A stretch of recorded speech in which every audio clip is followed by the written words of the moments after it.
Pakuluan ko na.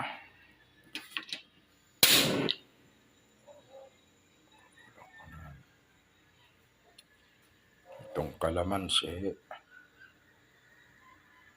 Yan, itong kalamansi, pipigain ko yan dito. Yan, ganyan. Tapos iinamin ko yun mamaya.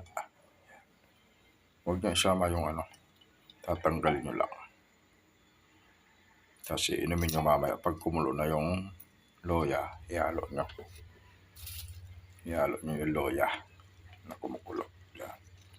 Mabisa yan mga lods. Nasubukan ko kagabi. Sarap ng tulog ko.